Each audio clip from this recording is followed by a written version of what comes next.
یہ بات ذہن میں رکھیں کہ توفیقات اس کی جانب سے ہوتی ہیں، تو اس سے ہمیشہ توفیق مانگیں کہ اللہ اپنے حضور جھکنے کی توفیق نصیب کر لے۔ اس سے بڑا بدبخت نہیں ہے جو اللہ کے حضور جھکنا بھی نہیں جانتا۔ فجر کی اذان ہو رہی ہے اور وہ سو رہا ہے، ظہر گزر گئی کھیل کود میں لگا ہے، عصر گزر گئی وہ اپنے کاروبار میں منہمک ہے، مغرب عشاء گزر گئی اس کو خبر بھی نہیں۔ 5 نمازیں 5 اوقات میں گزر گئی اور اس کا سارا وقت غفلت میں گزر گیا۔ کیسے چین کی نیند آ گئی، کیسا مسلمان ہے، کیسا کلمہ گو ہے۔ اللہ کی حضور سجدہ ریزی کی سارا دن توفیق نصیب نہیں ہوئی، پھر اگلا دن بھی یوں گزر گیا، زندگیاں گزر جاتی ہیں، توفیق سجدہ نصیب نہیں ہوتی۔ اس شخص سے بڑا بدبخت کوئی نہیں جس کو اللہ کی حضور جھکنا نصیب نہیں ہوتا۔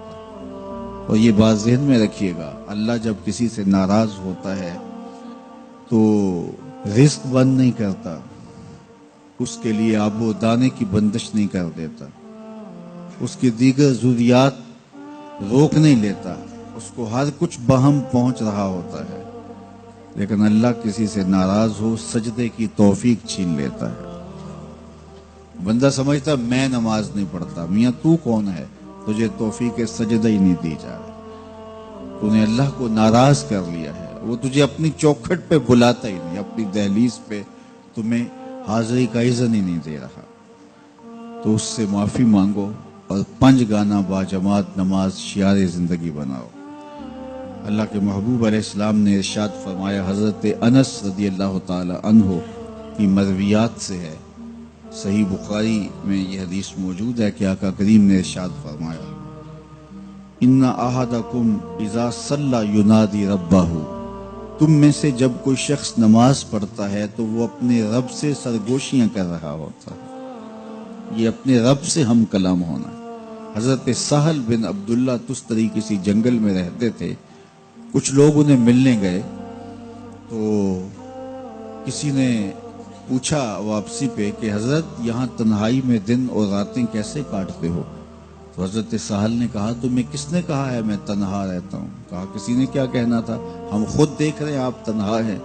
فرمایا تم نے غلط دیکھا، میرا جب اس سے باتیں کرنے کو جی چاہتا ہے تو میں نماز کے لیے کھڑا ہو جاتا ہوں، اور جب اس کی باتیں سننے کو جی چاہتا ہے تو قرآن کھول کے بیٹھ جاتا ہوں، کبھی اپنی سناتا رہتا ہوں کبھی اس کی سنتا رہتا ہوں۔ تمہیں کس نے کہا میں تنہا رہتا ہوں؟ میں تو دم دم اپنے رب کے ساتھ رہتا ہوں۔ تو جو نماز پڑھتا ہے وہ اپنے رب سے سرگوشیاں کرتا ہے، وہ اپنے رب سے بات کرتا ہے، اپنے رب سے ہم کلام ہوتا ہے۔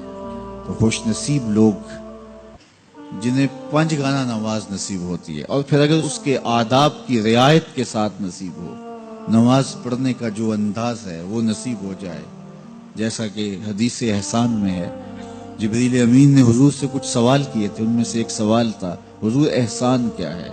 تو فرمایا تو اپنے رب کی عبادت اس طرح کرے کأنک تراہ، گویا تو اسے دیکھ رہا ہے، یہ تیری کیفیت ہو کہ تو اپنے رب کا دیدار کر رہا ہے۔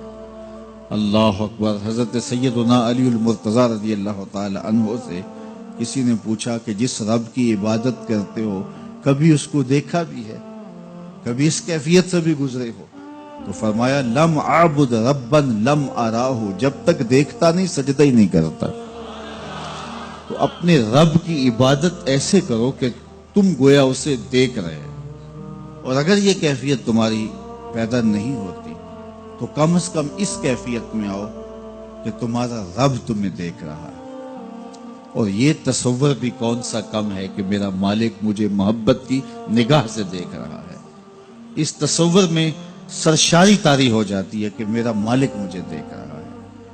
تو وہ انتہائی کیفیت ہے کہ اپنے رب کی عبادت اس طرح کرو کہ گویا تم اسے دیکھ رہے، اور اگر وہ کیفیت طاری نہیں ہوتی تو اس کیفیت میں ڈوب جاؤ کہ وہ تمہیں دیکھ رہا ہے۔ اگر یہ کیفیت بھی نصیب ہو جائے تو نماز کی لذت نصیب ہو جائے، نماز کا سرور نصیب ہو جائے، نماز کا حظ پیدا ہو۔